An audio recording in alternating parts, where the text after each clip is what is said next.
La table de la loi d'outil 2 qui est à la page 62, nous avons,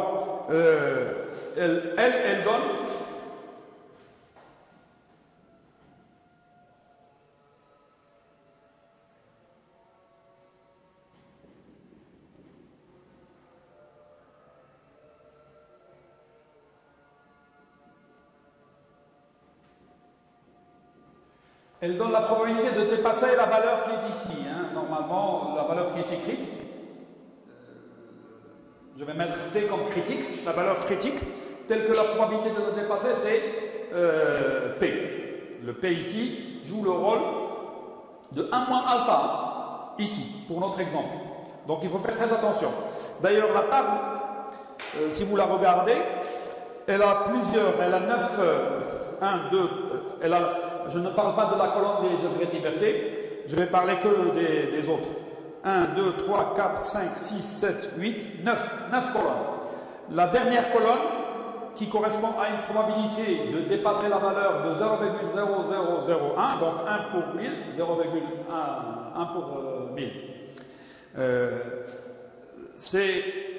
Cette colonne-là, elle est utilisée seulement pour les tests d'hypothèse. Donc, on peut l'enlever. On peut l'enlever et voir que les autres colonnes, donc si on enlève la 9e, nous avons 4 colonnes qui vont avec les 4 colonnes suivantes. Et normalement, vous pouvez faire le lien entre elles. Donc, si vous prenez la 4e colonne, qui correspond à 0,9, la 5e correspond à 0,1. Donc, 0,9 plus 0,1, ça fait 1. C'est la probabilité, la somme des deux est égale à 1. Si vous prenez la 3e avec la 6e, nous avons 0,950, 0,05 ou 0,50 si vous voulez. Si vous faites la somme, ça fait 1. La deuxième avec la 7e, 0,975, 0,025.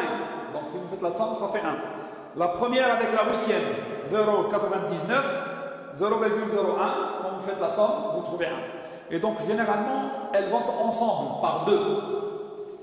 Ça, c'est pour le cas de l'estimation par intervalle de confiance. Donc ici, quand vous faites le test d'hypothèse, c'est pareil parce que vous travaillez sur A0 et donc il faut faire attention, est-ce que c'est bilatéral, est-ce que c'est unilatéral? Si c'est unilatéral, est-ce que c'est unilatéral à gauche, est-ce que c'est unilatéral à droite?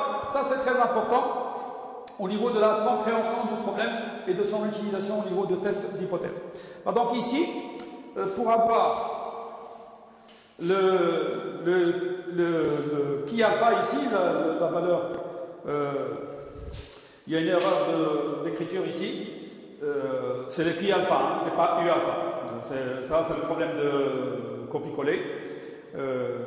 Donc, j'ai changé la loi d'échantillonnage qui est n-1 prime carré, mais là, c'est qui alpha. Donc, c'est la valeur qui alpha, c'est la même valeur. Généralement, on va essayer de regarder la partie qui est dans les 4 premières colonnes, parce que les 4 suivantes, elle laisse après elle 10%, donc elle va laisser avant elle au moins, elle laisse après elle 10%, non, moins de 10%, donc avant elle au plus, elle laisse plus que 90%, donc c'est pas le alpha qu'on va chercher, donc on va chercher dans les 4 premières colonnes. Ce qu'il faut retenir, c'est que les 4 premières colonnes, on essaie de chercher pour la région de rejet à gauche, et pour les 4 suivantes, c'est-à-dire en enlevant la 9e, c'est le côté à droite. On peut rajouter la 9e si on veut laisser que 1 pour 1000. Donc c'est un risque tellement petit, et c'est généralement utilisé dans les choses les plus pointues au niveau travail, à savoir les problèmes sanitaires. Quand on dit que le risque de 1% est trop faible, est trop grand, on prend 1 pour 1000, qui est un risque plus petit encore. Et donc, on se trouve dans une situation de force au niveau test d'hypothèse. Parce qu'on prend un risque le plus petit possible et on rejette. Ça, c'est très important. Là, on va va finir par un exercice, un exemple exercice. Ben, sur un échantillon de 27 individus, donc exemple exercice.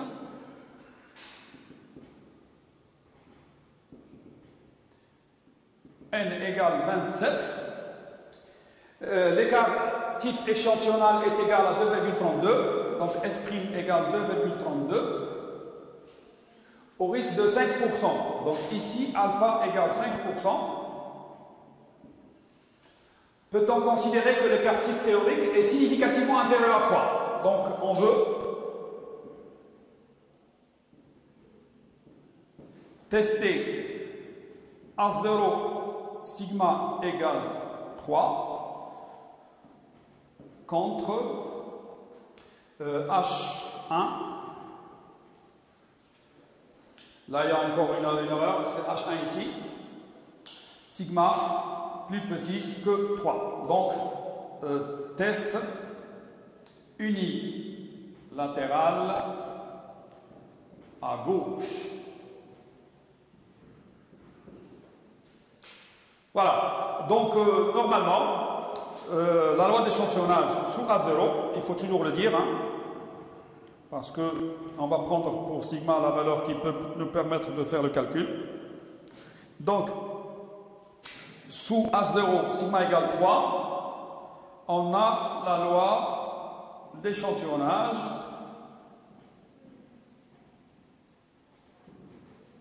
n-1 S' carré sur 3 au carré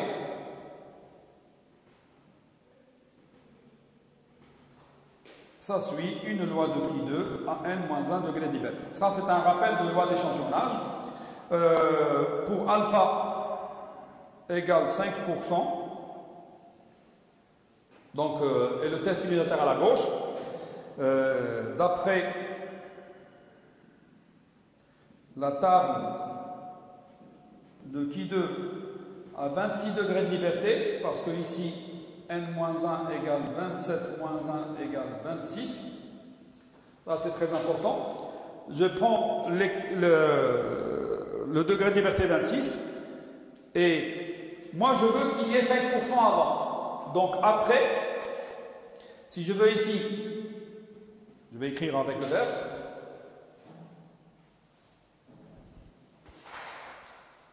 C'est ici, je veux 5%. Ça veut dire que là, j'ai 95%. Donc, puisque sur la table de la loi de Pi2, la partie assurée, c'est ce qui est après, donc je vais lire sur la colonne 0,95. La colonne 0,95, c'est celle qui correspond à une surface qui est de 95%. Donc 0,95 et la valeur 26, ça nous donne 15,38. Donc le Pi alpha est égal à 15,38. Voilà, si je ne me trompe pas, 26, 95, c'est bon.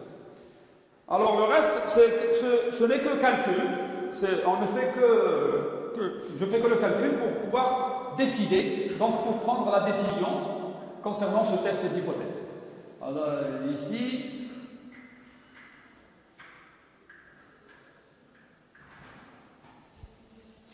on calcule 26 fois, nous avons dit 2,32, 32 au carré sur 9, sur 3 au carré. Ça va nous donner quelle valeur? C'est calculatoire. 15,55. 15,55. Cette valeur-là, elle est plus grande que 15,38, qui est la valeur critique. Donc nous sommes dans cette région, au lieu d'être dans la région de rejet, nous sommes dans la région de non-rejet. Donc, on ne peut pas rejeter A0 sigma égale 3. Ou bien la conclusion, c'est que l'écart type théorique l'écart type théorique n'est pas significativement inférieur à 3. C'est la conclusion d'un point de vue langage avec une phrase. Voilà, je pense que c'est bon. Après, ça va être voilà, des tests de comparaison. Enfin, je vais m'arrêter à ce niveau-là aujourd'hui pour la partie test d'hypothèse et surtout test de signification. Donc, nous avons introduit un petit peu la notion de test d'hypothèse et nous avons parlé de test de signification, à savoir qu'on veut tester une valeur de l'un des paramètres que nous avons. Nous avons fait des situations, différentes situations, unilatérales à gauche, unilatérale à droite, bilatérales. Enfin, ça peut se refaire. Vous pouvez faire des petits exemples, essayer de regarder différents types de tests d'hypothèse pour pouvoir vous entraîner à ce niveau-là. La prochaine fois, Inch'Allah, nous allons faire le test de comparaison. Et test de comparaison, ça veut dire que nous avons deux échantillons et nous voulons comparer pour le phénomène que nous avons considéré sur les deux populations, est-ce que c'est la même chose? Et donc, les techniques, les lois de base sont les mêmes, mais on essaye de regarder autrement parce que ça donne quelque chose d'autre que nous allons essayer de voir la prochaine fois, Inch'Allah. Voilà. أحبائي الطلبة كنتمنى لكم كنتمنى دابور للجميع الشعب المغربي كامل الخروج من هذه الجائحة الصحية ونرجعوا لحياتنا العادية. نتمنى الله يرفع عنا البلاء ونرجعوا لداك الشيء اللي كنعرفوا ليه بصفة عادية ونحاولوا نخدموا en présentiel parce que en présentiel ça nous donne beaucoup plus de richesse, de satisfaction. Le sentier est indescriptible. Quand on travaille devant une machine, on ne sait pas comment ça, qu'est-ce que ça va ressortir comme chose. J'ai mis à votre disposition, j'ai créé même, et ça c'est très, ça ne me correspond pas du tout. Mais vu que nous avons ce problème un petit peu sanitaire, je me suis mis un petit peu à la création d'une chaîne YouTube. Je l'ai créée spécialement pour vous. Et une fois que ça va être passé, peut-être qu'on va améliorer le contenu, mais sinon je vais l'éliminer, hein, ça ne sert à rien. C'est que pour vous parce que d'après les discussions, beaucoup d'étudiants aimeraient avoir à partir de YouTube les fichiers plutôt qu'avec le Microsoft Teams où il y a beaucoup de problèmes de téléchargement et de sortie et de travail naturel, quoi, comme il se doit avec la charge, avec les problèmes d'encombrement qu'il y a puisque tout le monde essaye. غادي نرجع لواحد القضيه اللي ديما كنهضر عليها من ملي بدينا هذا الشيء وهو ان quand je vois le nombre de personnes qui sont au niveau de notre partie SMC probabilité, il n'y a que 206. Jusqu'à maintenant, il n'y a que 206. كنقول فين مشاو اخرين كنتمناو يكونوا عارفين اش كنديروا ويحاولوا حتى هما يخدموا مع داكشي اللي عارفين. ونتمنى التوفيق للجميع وتهلاو في راسكم والله يعطيكم الصحه والله يحفظكم من كل مكروه. والسلام عليكم ورحمه الله تعالى وبركاته والى حلقه قادمه ان شاء الله.